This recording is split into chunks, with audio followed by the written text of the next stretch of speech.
Susan को अपने boyfriend के अलावा दुनिया का हर आदमी मानो सिर्फ कागज की सपाट तस्वीर जैसा दिखाई देता था। एक दिन एक युवक उससे रास्ता पूछने आया, लेकिन वह अपने बॉयफ्रेंड से बात करने में इतनी व्यस्त थी कि उसने उस लड़के का चेहरा तक नहीं देखा। आसपास खड़ी दूसरी लड़कियां उसकी खूबसूरती की तारीफ कर रही थीं, लेकिन सुसान को इसका जरा भी एहसास नहीं हुआ। बाद में जब वह अपने सहकर्मियों के साथ डिनर पर गई तो वहां मौजूद सभी लोग हैंडसम वेटर की तारीफ करने लगे, लेकिन सुसान का पूरा ध्यान सिर्फ खाने की तस्वीरें खींचकर अपने बॉयफ्रेंड को भेजने में था। उसने वेटर की तरफ एक बार भी नजर उठाकर नहीं देखा, लेकिन उसकी यह खुशी ज्यादा समय तक नहीं टिक सकी। एक शाम सुसान अपने बॉयफ्रेंड को सरप्राइज देने उसके अपार्टमेंट पहुंची। लिफ्ट में उसकी मुलाकात उसके ऑफिस की सहकर्मी मैरी से हुई, जो उसी अपार्टमेंट में जा रही थी। तभी सुसान को पता चला कि मैरी भी उसी बिल्डिंग में रहती है, जबकि उसके बॉयफ्रेंड ने कभी इसका जिक्र तक नहीं किया था। घर पहुंचते ही मैरी ने बड़े अपनापन से ड्रिंक मांगी और पूरे घर में ऐसे घूमने लगी जैसे वह उसी घर की सदस्य हो। यह देखकर सुसान का दिल बैठ गया। उसी समय उसे एहसास हुआ कि उसके बॉयफ्रेंड को जो ग्रेप फ्रूट जैम सबसे ज्यादा पसंद था, वह मैरी ही बनाकर देती थी। देर रात काम करते हुए जो आरामदायक तस्वीरें वह उसे भेजता था, उनमें भी मैरी जानबूझकर उसके साथ मौजूद रहती थी। सबसे बड़ा झटका तब लगा जब सुसान को याद आया कि उसके जन्मदिन का तोहफा भी मैरी ने ही चुना था। उसने यह कहकर चुना था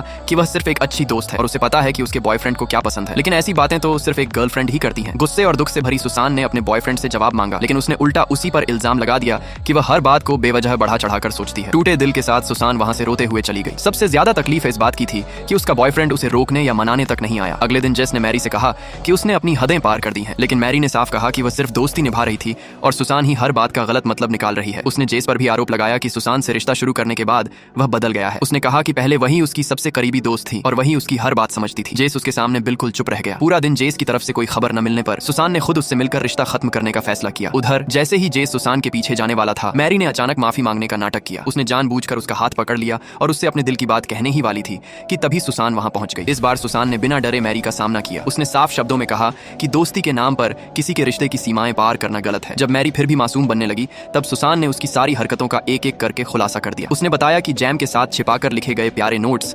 जानबूझकर बार बार शारीरिक नजदीकी बनाने की कोशिश, उसी इलाके में आकर रहना और बिना वजह उसके बॉयफ्रेंड के घर बार बार आना, ये सब किसी सच्चे दोस्त की हरकतें नहीं होती। लेकिन इससे पहले कि सुसान अपनी बात पूरी कर पाती, जेस ने अचानक उसे बीच में ही रोक दिया। उसी पल